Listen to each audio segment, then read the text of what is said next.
大家好，欢迎收看钢铁丝路。不知道你听说过了吗？从马来西亚到中国，现在已经有铁路连接啦。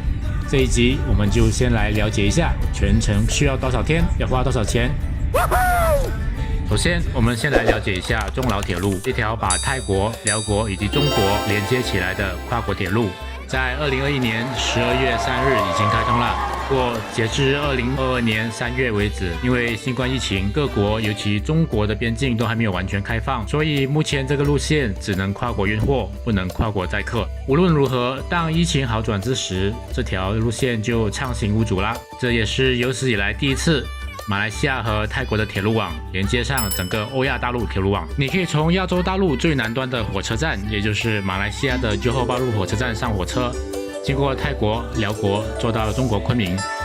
进入中国铁路网以后，那么中国各地的美景，比如新疆的草原、敦煌的沙漠、黑龙江的冰天雪地，都可以坐高铁去到。而这条路线其实就是千年以来世界各地文化和哲思的传播路线。所以，如果你是佛教艺术爱好者，那么你就要留意了。你是可以从泰国的阿尤达亚坐火车一直坐到西藏或者是敦煌的，完成一趟东亚佛教古籍之旅。这绝对是史无前例的火车旅行路线。当然，宗教也只是其中一个主题而已。整个欧亚铁路网连接着许多千年古城，数也数不清，也许根本就去不完。所以这无数的可能性，就等大家一一去发掘咯。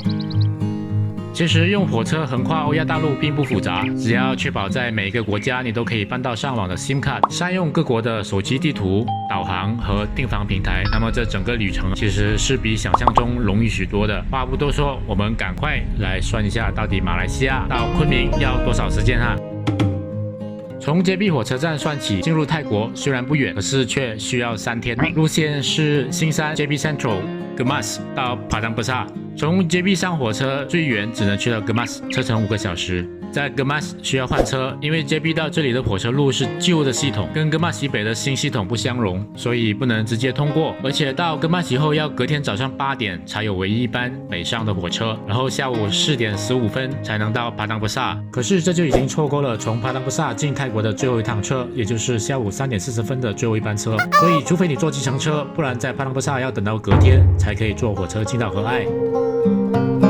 不过，如果你从 KL 出发，坐早上9点26分的那趟车，可以在下午2点45分抵达帕当布萨，就可以坐上3点40分的火车，在同一天去到和爱。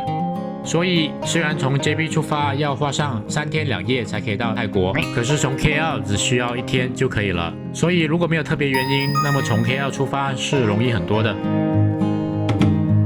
到了和爱以后呢，可以在和爱逗留1天，或是直接坐上夜班车去曼谷。夜班车有卧铺，睡醒就到曼谷的新火车站邦素。2021年8月才刚启用的邦素 Grand Station 是全东南亚最大的火车枢纽站，所以如果在曼谷玩几天的话，住在邦素一带可以说是四通八达的。接下来要前往泰国的东北部伊善地区啦。同样从邦素出发，要坐到泰国出辽国的边境城市农凯。这条路线将会是泰国的第一条高铁。从曼谷到 Nakhon Ratchasima 的高铁可能在2026年会开，而从 Nakhon Ratchasima 到农凯这一段可能还要等多10多年才有高铁。但是还没有高铁也无所谓，现在已经是有普通火车的啦，就是比较慢一点。这一路上有几个比较大的城市，除了 Nakhon Ratchasima， 还有 Khon Kaen、Udon Thani 都是泰国东北的主要城市。对泰国人来说，东北地区以美食闻名，所以出发以前大家千万要多做功课，了解有什么好吃的，不要错过啦。从和爱到曼谷坐20个小时的夜间冷气卧铺火车，然后从曼谷坐到农凯要坐10到11个小时，所以整个泰国从南部边界到东北边界路程需要2天。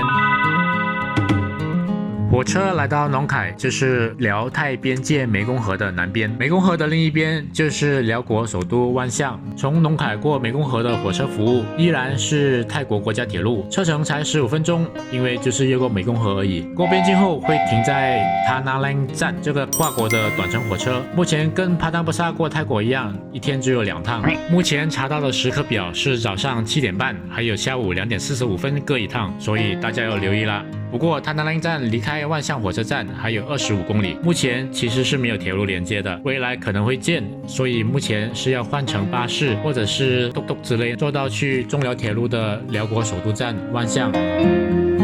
从万象就可以坐上中辽国际班列南昌号，就是这一辆可以载720人的动车。所谓动车，就是时速250公里以下的子弹火车，但是在辽国路段最高时速是只有160。从万象出发的火车会经过邦边、Luang Prabang、蒙塞、纳推这几个主要的车站，最快可以3个小时抵达边境 Botan 进入中国，然后经过西双版纳、普洱市、玉溪抵达昆明。全程从原本坐2天的汽车或巴士缩短成8个小时。所以从吉隆坡出发到中国昆明最快4天，从新加坡或 JB 出发就要6天。当然中间可以停几个城市休整吃吃喝喝。泰国可以停在 Nakhon Ratchasima、Konkan、Udon Thani， 辽国可以停万象、Luang Prabang 这几个旅游大城市，或者特别一点可以去小城镇或其他特殊景点。所以马来西亚、泰国、辽国这一段时间预算1个月应该 OK。马来西亚段全程冷气座位，泰国全程冷气卧铺，全部的车票准备马币700块是很足够的，这都已经多预算了100块。然后从 Vientiane 到中老边界 Botan， 票价分成3种：普通的慢火车硬座马币88块，动车2等座马币123块，动车1等座票价是马币200块。所以从万象到中国边界预算马币200块是完全足够坐1等座的。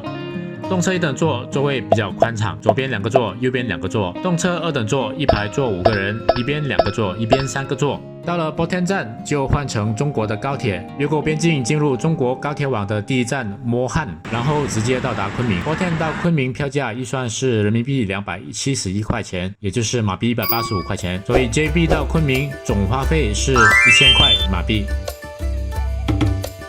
从昆明往西有高铁可以到大理和缅甸边境，往东就是桂林，往西广东潮汕、江浙沪那一带的南部沿海城市，还可以坐到深圳、香港。往北就是成都、重庆、西安这些旅游城市。